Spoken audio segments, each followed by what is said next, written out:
You are welcome to another episode of the Truth Nest podcast. Today, I'm glad to announce to you that we have a very powerful guest with us, a very wonderful guest that I've been trying all this while to bring to our show. He's a man that is helping the society. He's a proprietor.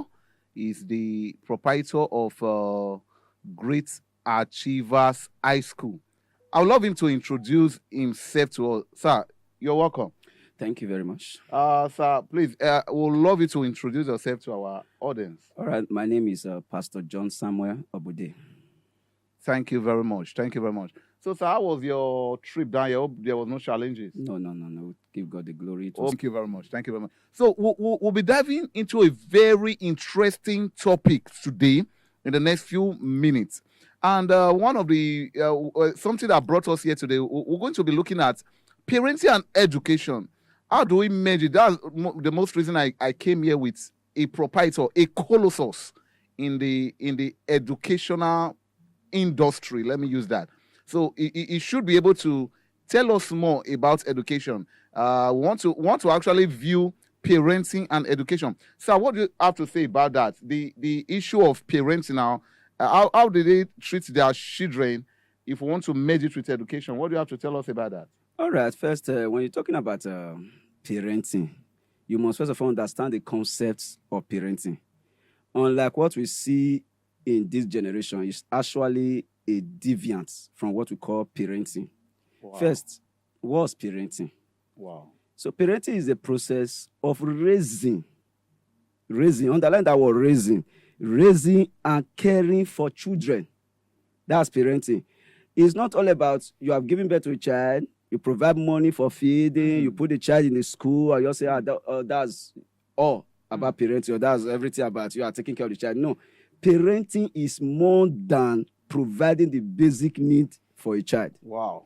That's why he said it's all about raising the child. Now, when we talk about raising the child, if you look at the Bible, Proverbs chapter 22, verse 6, you discover that the Bible says, train up a child in the way he should go. He should go, not grow. So many parents are growing their children, not teaching them how to like grow. shaking and... Yes. And, when you talk about making a child grow, it does not actually require more stress or more energy. Just give birth to a child, put the child in a room, keep giving the child food. It will grow. Wow. But the major work, that's what the Bible says, train that child in the way he should go, not grow. So when you talk about training a child in the way he should go, that's where the parenting comes from. Wow. Because there are different aspects of parenting. Wow. Different aspects. If I should go, let me say, aspect of parenting, you have the nurturing of the child. Wow. You have the caregiving of the child. Then you have the development of the child. Then you have the most important one, guidance and discipline. Parenting of these days have missed. They can nurture the children, at least you give them food, you provide their necessity. Sometimes you put them in good school. You are nurturing that child, you are caring for that child to your own best understanding. But when I talk about guidance and discipline, that's where parents are missing it today. Wow. There's something that actually make me to call you here, sir, because the internet, we have many chaos all over the place. Sometimes I'm even afraid, I'm scared. I see a situation whereby some parents will go to a school. In fact, they will beat the proprietor, beat the teacher, in fact, beat the whole school, beat the building, the walls and the building, or beat the building in addition. I don't know what has led to that. Good. That's have to do with the same thing we are talking about. Wow. You see, if you look at in our days, you can also testify in your own day, in your own time. Yes. You can testify that if you are being flogged in the school, your parents will not just get up and just start running to the school to go and shout. No. The thing he will do is that he will question you, ask you a very sincere question. What actually transpired? Even if there's injury, he must find out from you. When he sees that you are trying to lie, he will put a call across. Find out from your proprietor, find out from the class teacher, and say, okay, what happened? By the time you transfer and have discovered that you as a child, you are the one that is guilty, your parent will take you back inside the house and discipline you. But you see, this generation, what we have is that there's a slogan, don't touch my child. Wow. That is a slogan that has corrupted the totality of education of a child. Don't touch my child. And over the years, I keep telling parents that bring that syndrome to me and say, you don't touch my child. I say, then keep your child at home. And teach your child. Because if you train your child well properly at home, and then your child misbehave outside, it must be touched. Yeah. I will say, your child must be touched. But if you want your child not to be touched, then put the basic modality in place. Train the child very well. Guidance and counseling, which has to do with the guidance we are talking about. Then discipline. So many people don't discipline their children. Many children, I will tell you, many children are at the mercy of the society. Wow. They are at the mercy of the society. Wow. You just see a parent has given birth to children, and the next thing he does is that, please, I've enrolled my child in the school. Okay, you are going to the school now. Take your pocket money, take your food, all those kind of things. And by the time he gets to the school, he comes back home. Should I tell you that 90% of parents who have children in school, they don't even know what their children are even writing from the school. Wow. It's as worst as that. Don't you think in another angle that some of the teachers, let me use this word, they overdo, like some are actually taking a threat to the child or stuff like that? Don't you think that? Yes, that has to, if I want to come in this angle, that has to do with individual difference. Okay. Individual difference. Like in my own school, and over the years I've been teaching, I've been a teacher, I've been a counselor, I've been a mentor to many. Now, I always tell my tutors, when I'm organizing staff training with them, I always tell them that you don't treat a child based on the reaction of the parents. Wow. That's where teachers miss it. That's wonderful. And once a teacher has missed it, you have developed hatred. How can you as a tutor? You are developing hatred for the child. You are killing the child. You can't even teach that child. You can't impart the child. That's just the truth. You can't impart the child because anytime you come to the class, you see that child, the next thing that comes to your mind is what the mother did or what the child has done wrong. So when you're talking about the aspect of teachers should learn to discipline a child and allow the discipline ends there. No ulterior motive attached to it. That's wonderful. That's a wonderful statement. Then another thing we should consider here, some teachers or some schools, which I've seen so many in the internet, they put injury on the child. And you know, the children of nowadays, unlike our own days, the children of nowadays, should I call them bole? They are like Indomie. They say again, they are started shivering. So we even collapse. Don't you think that the school now, on their own part, should derive another avenue to curb that issue without putting injury, giving the child any injury or inflicting injury on the child? Don't you think so? Yes. I am not on the opinion that a child should be flogged and given injury. Like I would draw from an experience. My early days as a teacher, discovered that because of the zeal of teaching, the body they hot. Let me put it like that. Now you discover that because of that, you flog a child without thinking. Wow. You flog a child without understanding the psychology and the emotional damage it's going to cause to that child.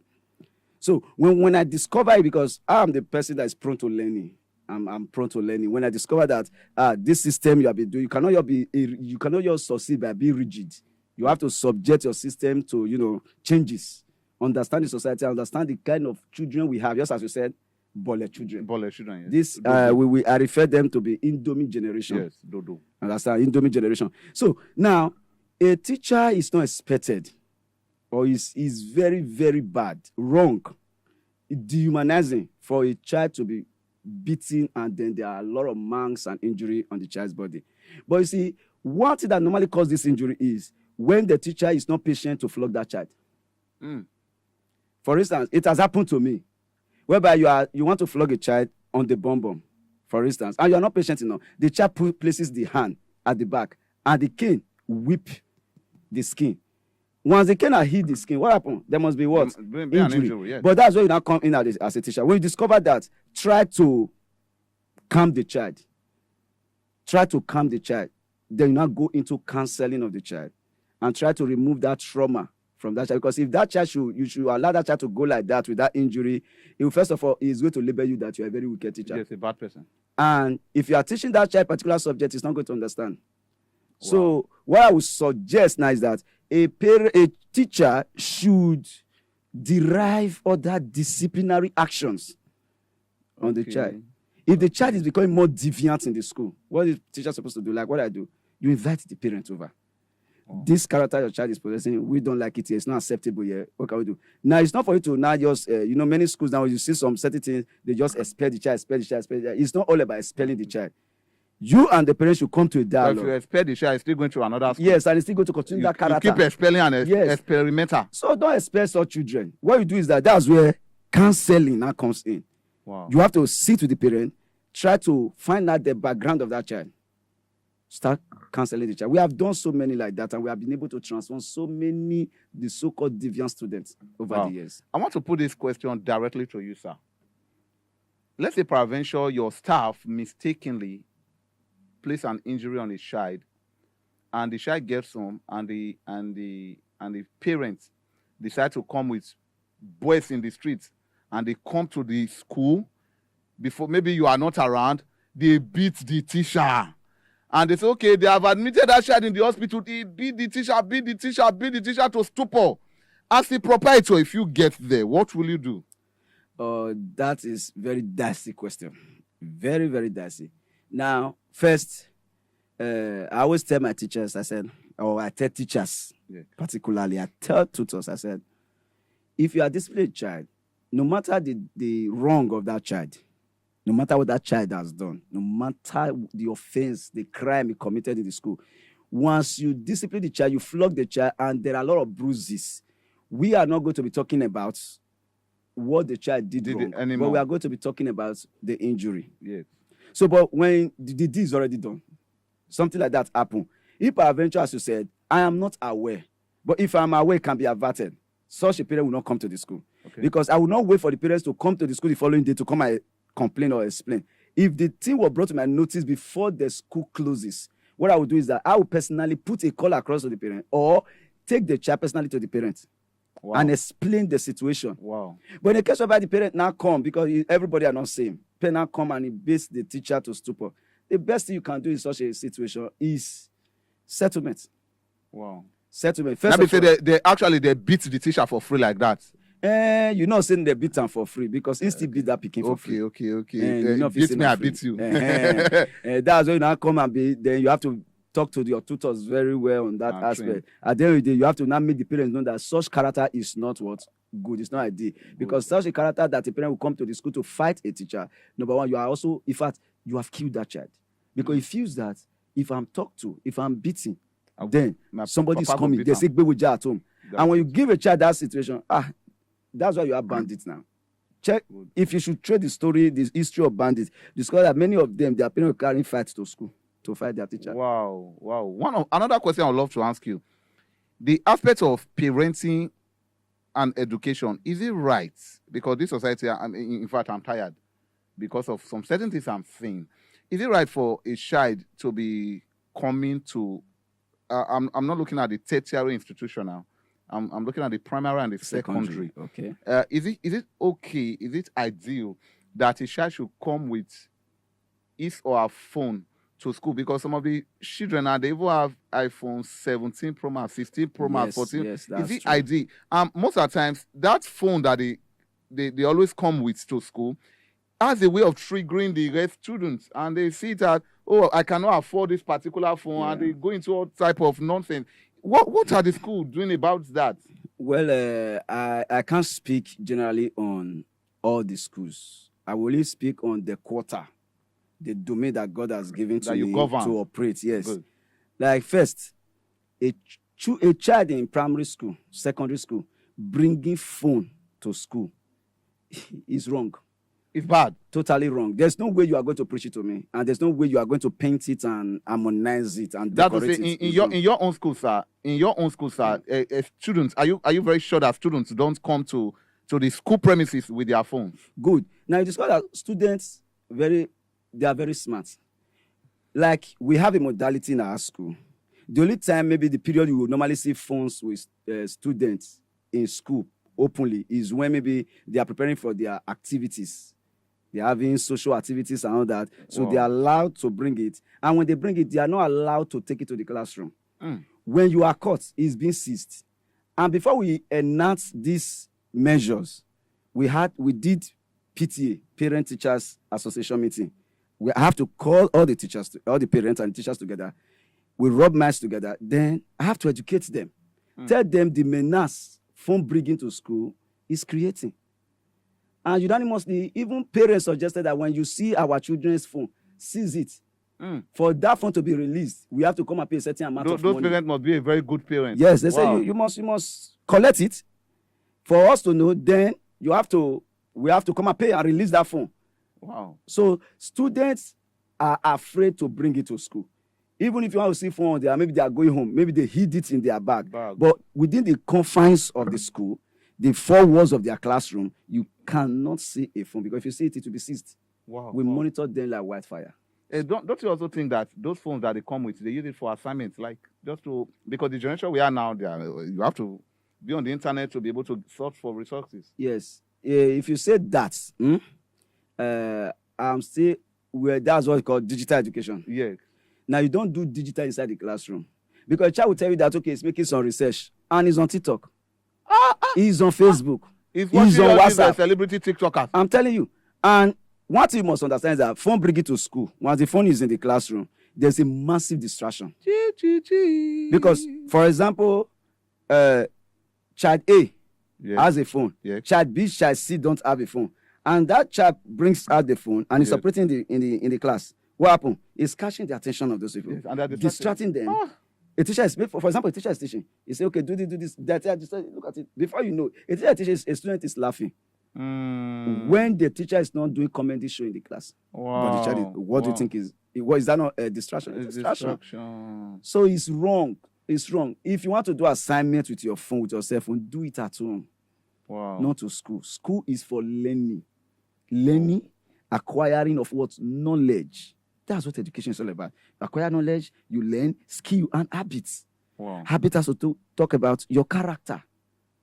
Wow. Your character. Because many children don't have character. So it's also the duty of the school to imbue some character in them. And them. What they don't learn at home. Some are learning it in the school. So that's just that. To crown it all, sir. To crown it all, there's something that is bothering me. I noticed that people with BXc, PhD now, sorry to say, so I'm not here to actually downgrade anybody profession or stuff like that. That's not my duty. Everybody has his or her own way of excelling in life. But this comes to my notice that there's this saying that started and they say school now scam. School now scam. And so many parents bought into the idea that actually school now scam. That you now see some children nowadays, they don't even want to go to school. You see a child, I overheard a parent once said a time ago, he said, for me to take my child and she be struggling in school, may go enroll for HK.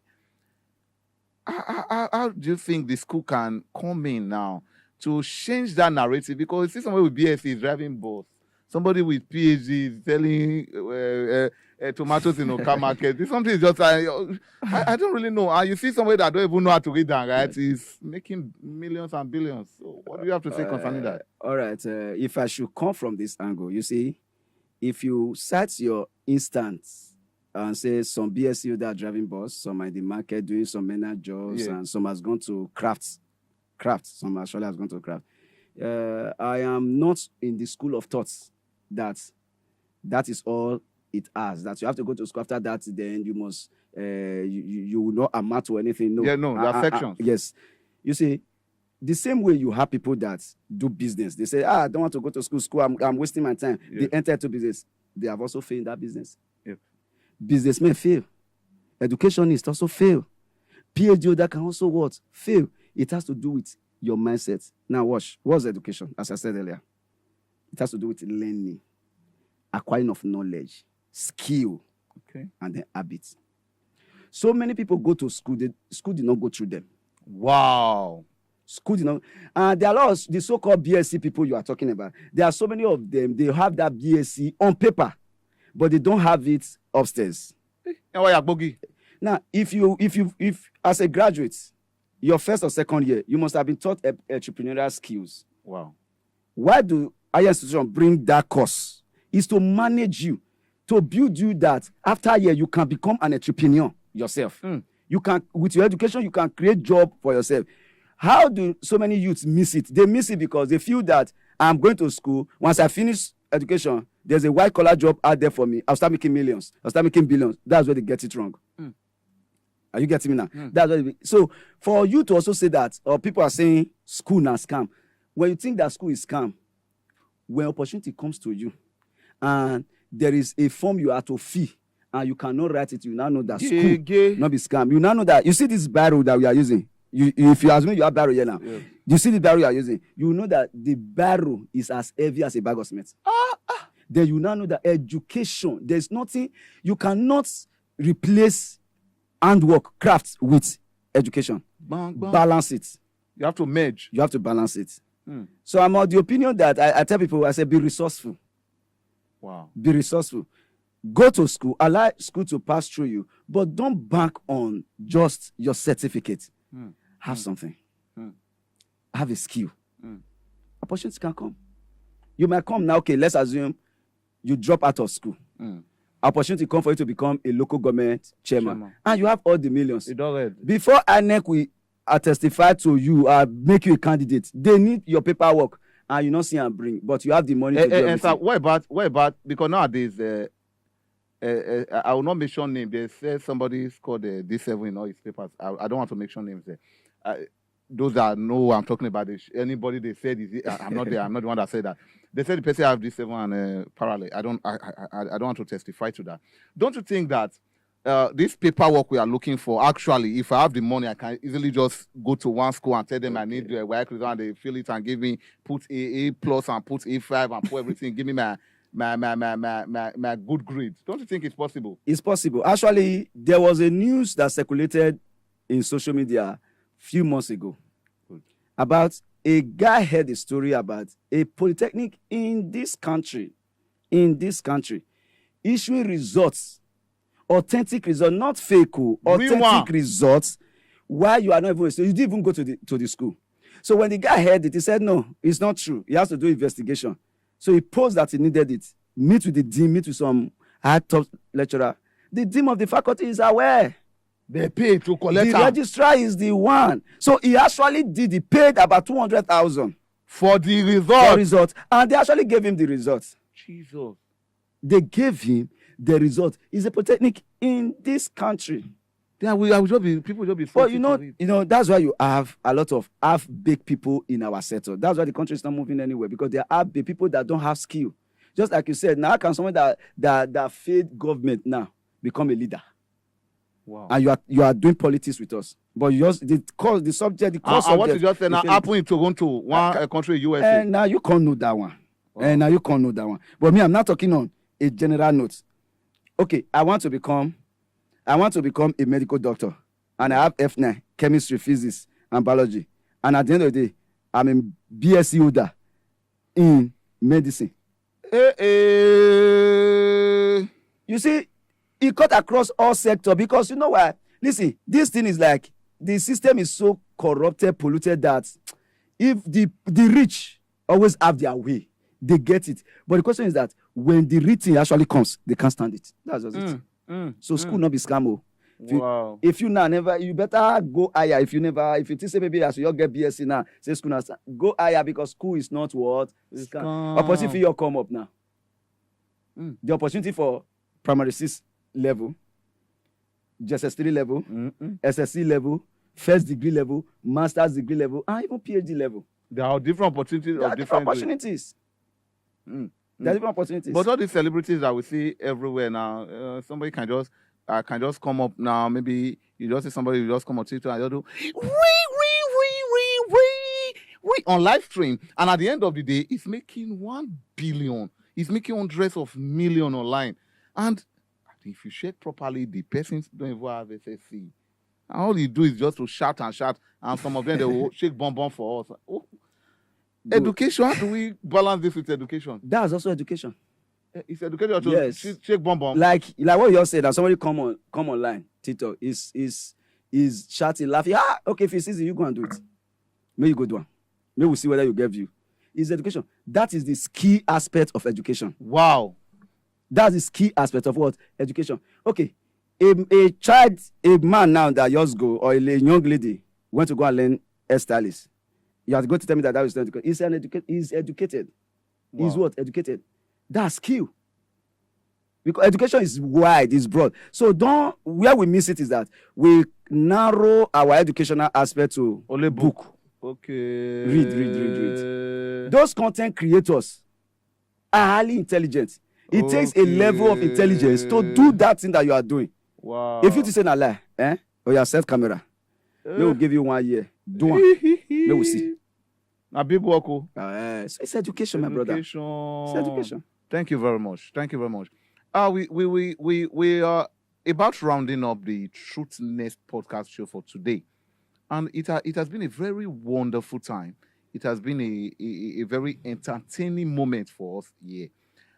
Please, our audience, if you have any opinion that differs from our opinion, this is what we feel. So if you have anything that differs from our own opinion, our comment section is always opened. We don't lock our comment section. Feel free to tell us. Feel free to hear your view. Let us know. Let us see your point so that I can I can benefit from it. You can also benefit from it. We'll be coming here back to back every day on this show. I want to thank our beloved honorable sir. Thank you, sir, for coming. Thank you very much. God bless you so much. We'll love to have you in subsequent times so that you can enlighten the audience and tell our people more about this education. People actually many don't actually give up. Say, you know what, do school again. So in our next show, we'll be coming here back to back, and this is a wrap up for today's Truth Nest podcast. Do well to share, comment, and like. Have a wonderful day. Thank you.